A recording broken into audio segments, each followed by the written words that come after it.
Maya sat on level 3 of the hospital parking garage with the engine off and her phone brightness turned all the way down. It was 7:42 in the morning.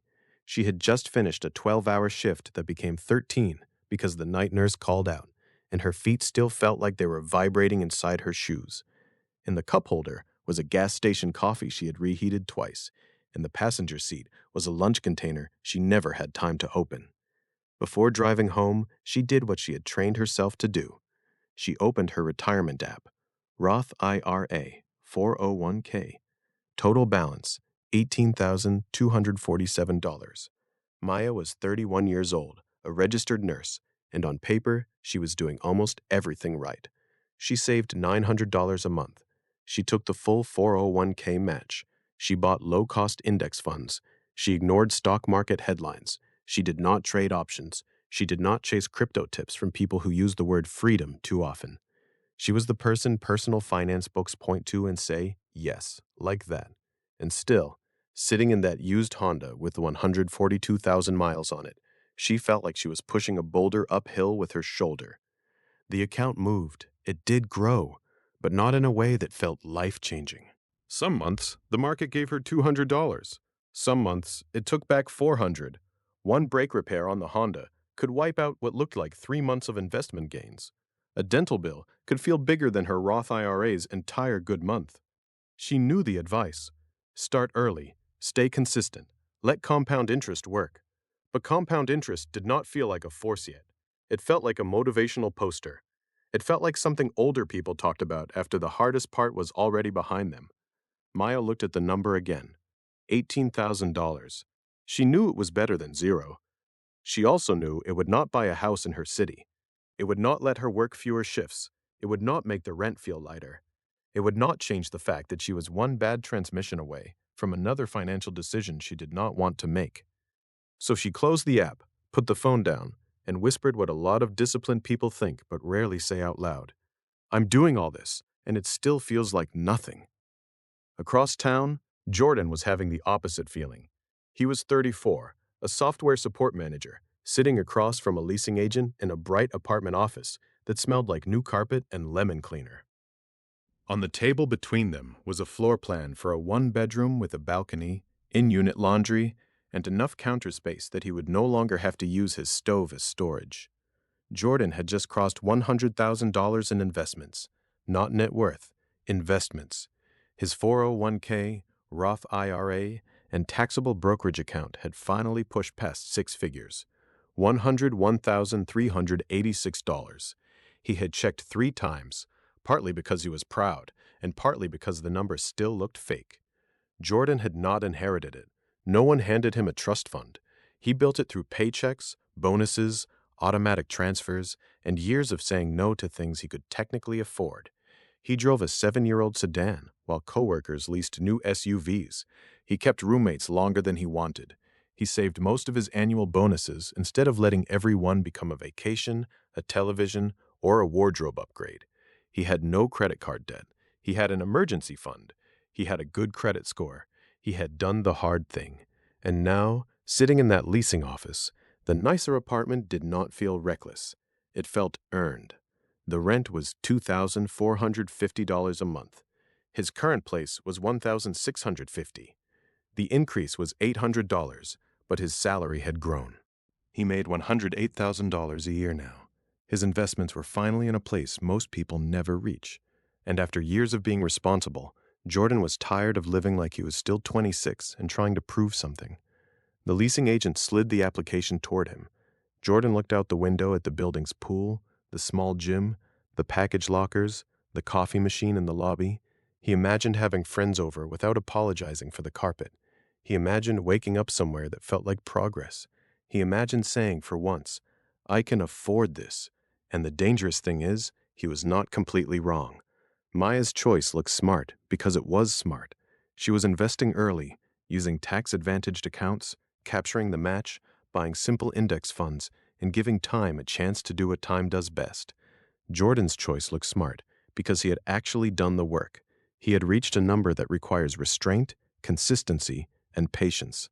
6 figures invested is not a small milestone. For most households, it is the line they hope to reach someday, and never quite do. Both of them were making decisions that looked rational from the inside. Maya was continuing the plan even though the plan felt painfully slow. Jordan was allowing himself a better life after years of delayed gratification, and both of them were missing the same hidden piece of math from opposite sides. Maya was judging her progress only by what she could personally contribute each month. To her, saving $900 meant she moved forward by $900. Maybe a little more if the market was kind, maybe less if the market had a bad week. But emotionally, every inch of progress felt like it had to come from her own paycheck, her own restraint, her own exhausted choices at the end of a shift. She was not wrong to feel that way. At $18,000, the account was still too small to do much heavy lifting. The engine was running, but it did not yet sound powerful. The balance was growing, but not loudly enough to change her daily life. Jordan had the opposite problem. He saw $100,000 as proof that he could finally release some pressure. He treated it like a finish line, not the final finish line, of course. He knew he was not retired. He knew he could not stop investing forever. But psychologically, the number gave him permission. Permission to upgrade the apartment, permission to think about a newer car, permission to make vacations nicer, permission to let the system breathe. And that is exactly where the trap sits, because $100,000 is not the point where the machine has finished its job. It is the point where the machine is finally big enough to start helping. That sounds small until you put a number on it. If $100,000 is invested and earns an assumed 8% annual return over time, that is about $8,000 a year before inflation and taxes, about $667 a month. Not guaranteed, not smooth, not something that arrives like a paycheck on the first of every month, but over long periods, that is the rough scale of the force that starts appearing beside you, and that changes the emotional math. Before $100,000, nearly every dollar of progress feels like discipline. It feels like saying no. It feels like Maya looking at her Honda and deciding to repair it again. It feels like bringing lunch from home. It feels like increasing the 401k contribution and watching the paycheck get smaller. After $100,000, the portfolio can start adding the equivalent of another monthly contribution beside you. Not enough to make you rich overnight, not enough to replace your job, but enough to make the next milestone less dependent on willpower alone. That is the paradox. Maya feels poor while doing the right thing. Jordan feels free right when he is most at risk of slowing down the machine. Same basic habits, same kind of index funds, same belief that being responsible should eventually pay off. But the experience changes when the account crosses a line where compound growth becomes visible enough to matter. The first $100,000 is mostly built by discipline. Transfers from checking, 401k deductions, Roth IRA contributions, bonuses saved instead of spent, cars driven longer than planned, apartments kept one more year. It is not glamorous because the money is not yet large enough to impress you with its own motion. The early years are mostly a test of whether you can keep doing something that feels too small to matter while it is secretly becoming the base for everything that comes later. But after that first $100,000, compounding begins contributing enough money to noticeably shorten every next milestone. That is what Maya could not see from the parking garage. Her $900 a month was not failing. It was building the weight that the flywheel needs before it can spin with force. And that is what Jordan could not see in the leasing office.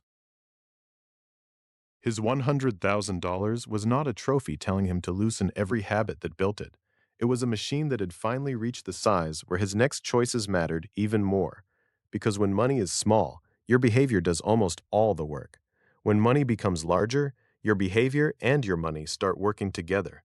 And if you interrupt that partnership too early, you may still look successful from the outside, while quietly slowing down the exact process that was about to accelerate.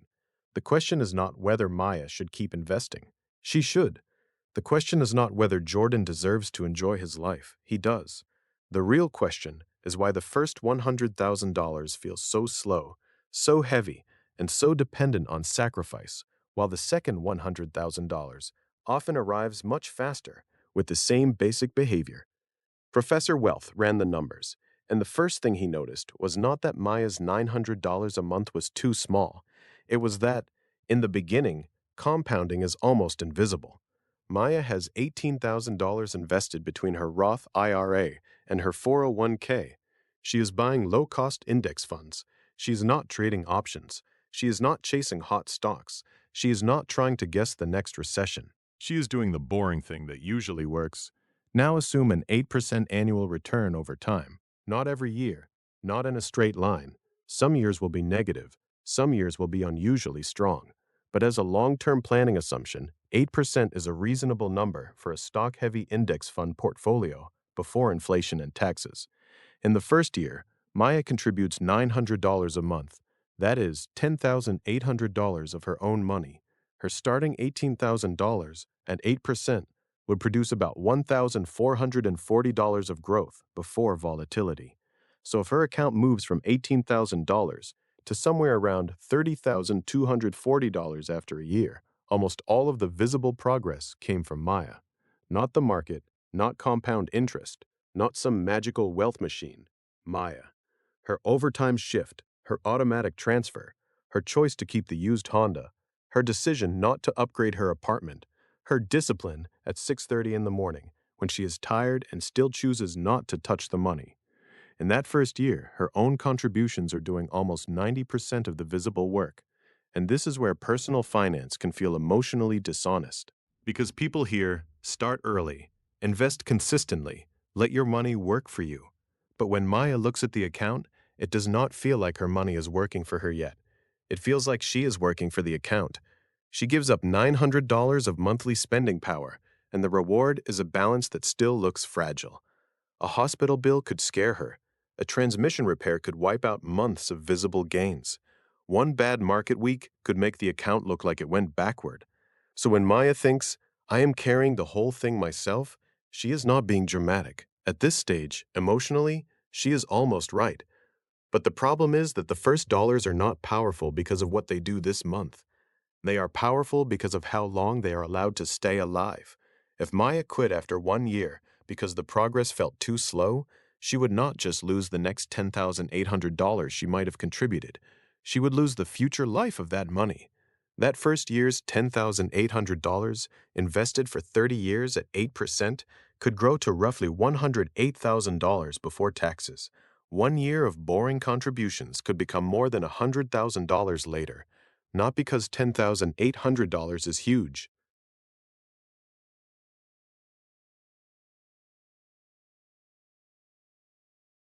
but because 30 years is huge. That is the strange part of wealth building. The early money feels small when you earn it, painful when you save it, and almost irrelevant when you first invest it. Then, time turns it into something your younger self would not have believed. But Maya does not live 30 years in the future.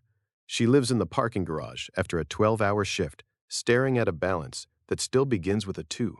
And that is why the first $100,000 is so hard. Starting with $18,000 and investing $900 a month at an assumed 8% return, Maya reaches roughly $100,000 in about 5.5 years.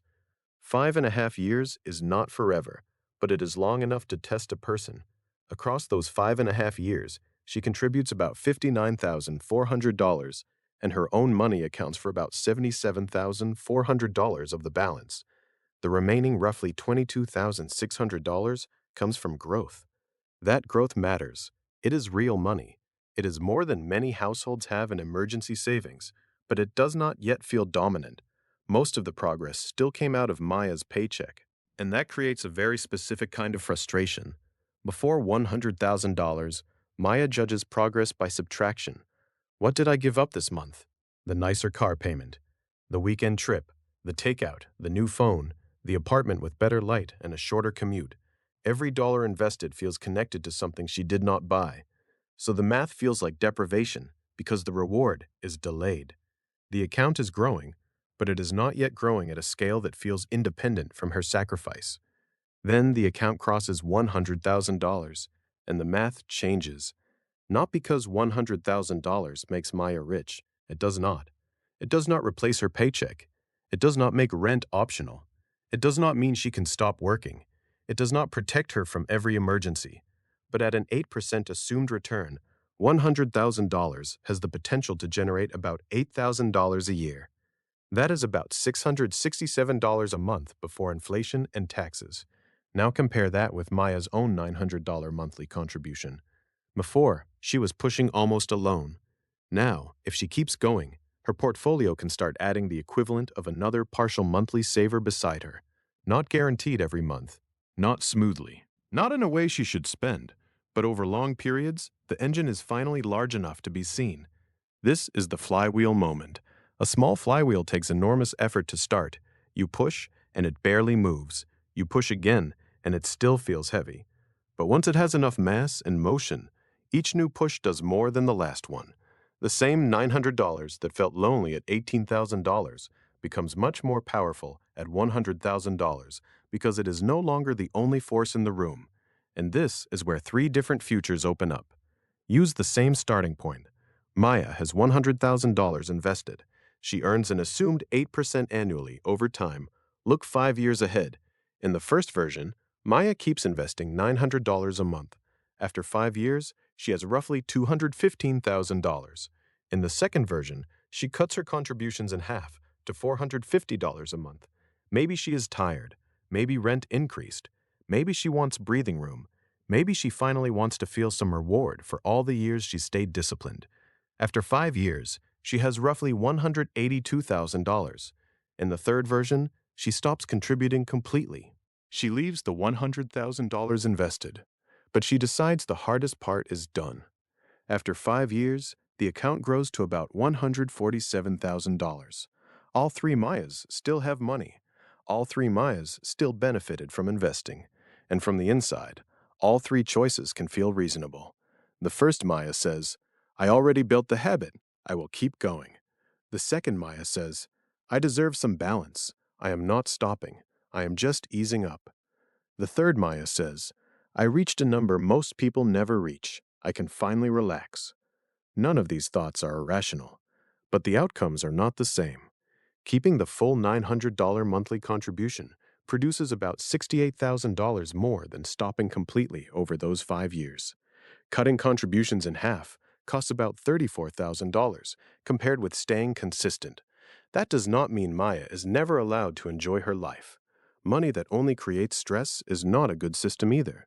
But it does mean the lifestyle relief has a price tag, and the price is often invisible because it does not show up as a bill. No one sends Maya an invoice for the $34,000 she does not have 5 years later.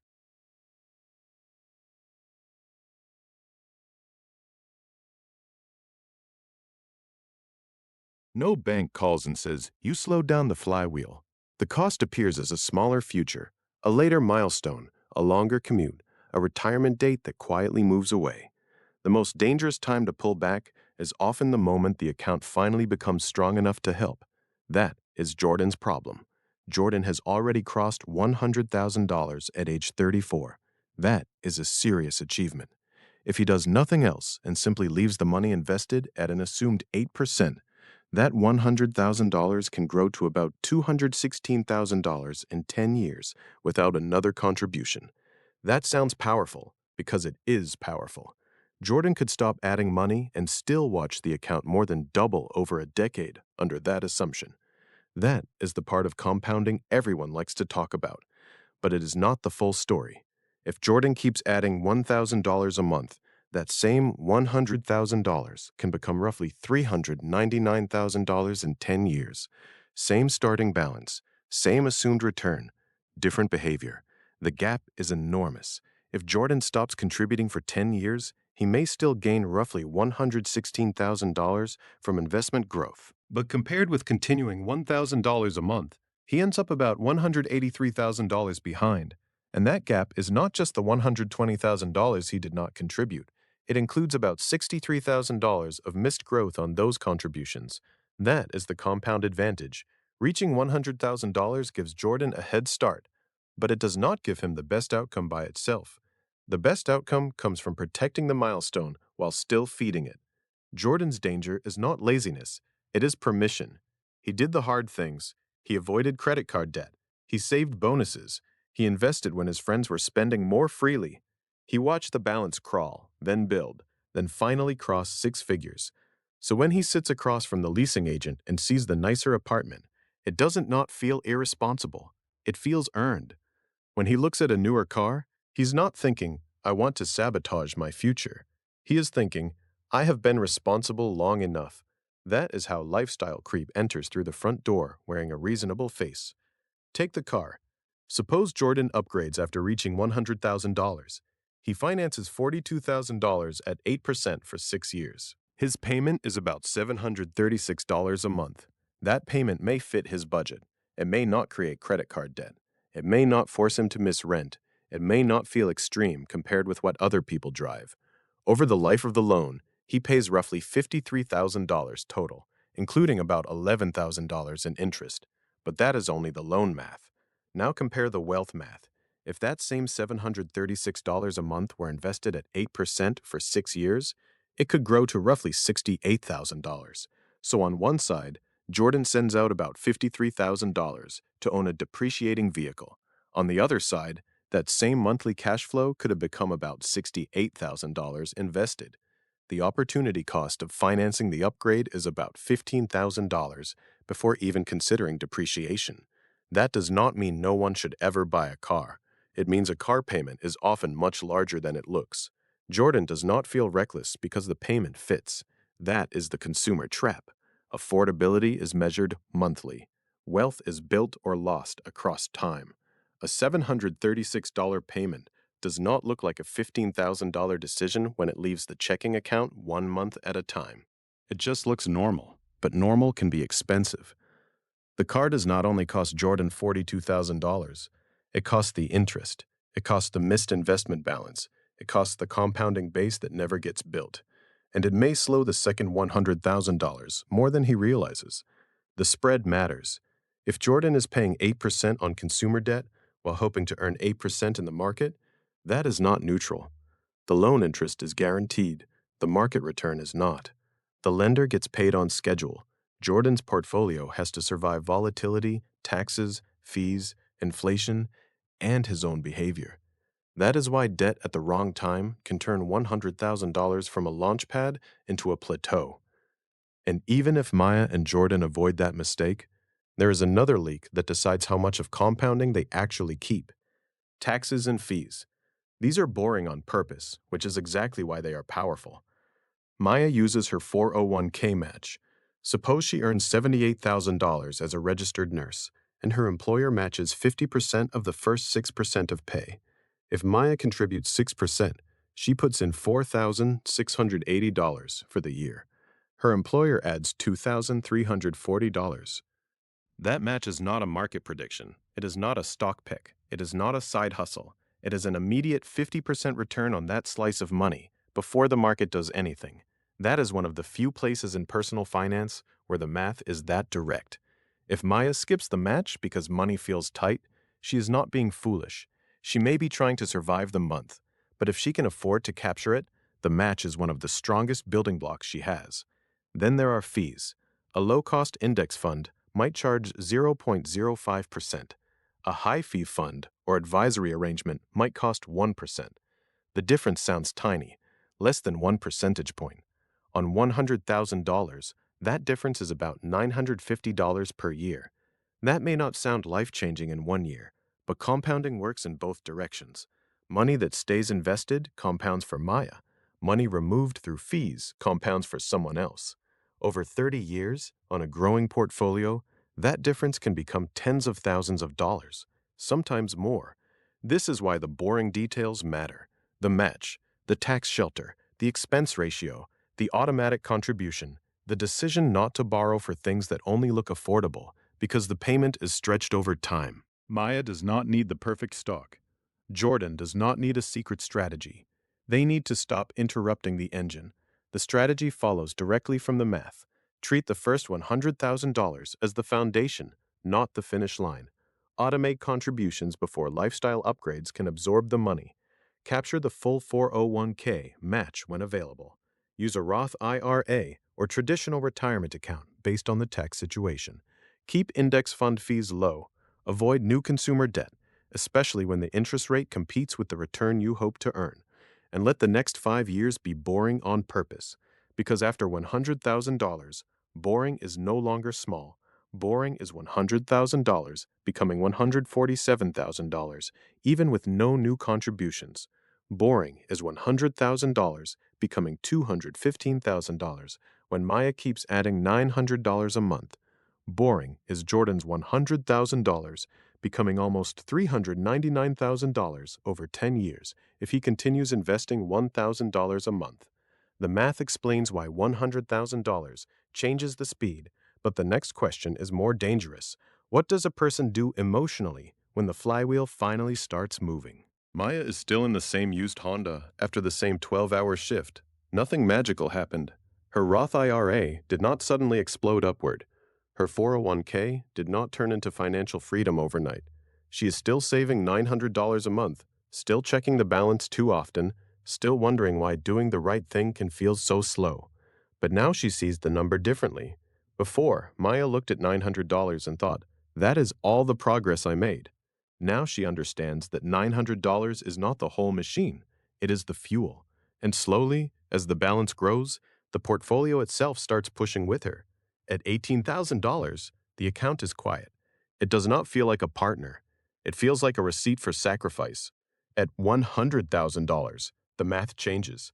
An assumed 8% return can add about $8,000 a year before inflation and taxes, around $667 a month, not guaranteed, not smooth, not something to spend like a paycheck, but enough to matter, enough that Maya's $900 monthly contribution is no longer standing alone, enough that the second $100,000 does not have to be carried entirely on her back.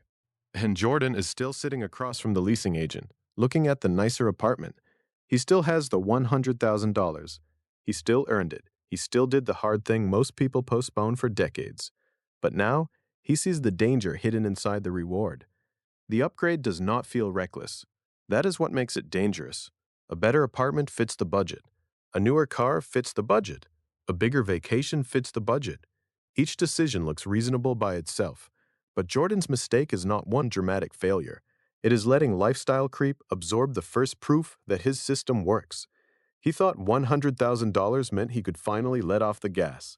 What he missed is that $100,000 is the moment the engine finally starts helping. That is the mechanism both of them could not see from inside their own lives. Before $100,000, the saver carries almost everything. The skipped dinner, the old phone, the extra shift, the automatic transfer. The contribution feels like subtraction because the reward is still too far away to feel real. After $100,000, the account begins to develop weight. The flywheel has mass now. Maya thought it was not moving fast enough. Jordan thought had already done its job. The truth was quieter.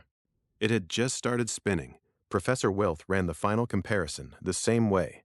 The first $100,000 might take around 6 years at roughly $1,700 a month with an assumed 8% return. The next $100,000 might take closer to 4 more years with the same behavior.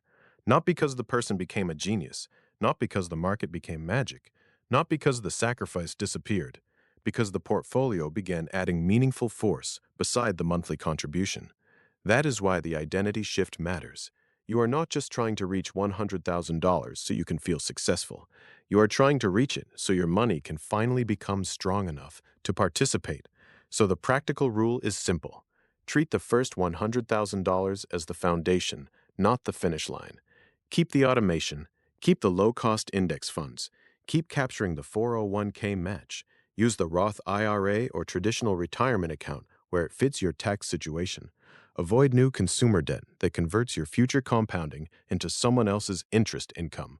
And let the next 5 years be boring on purpose, because boring is where the math starts to show up. If this video helped you see something you did not know was there, subscribe to Smart Money and hit the notification bell. We break down the hidden math behind the financial decisions you face every day. The first $100,000 changes everything because it proves your behavior works and gives compound growth enough mass to start working beside you.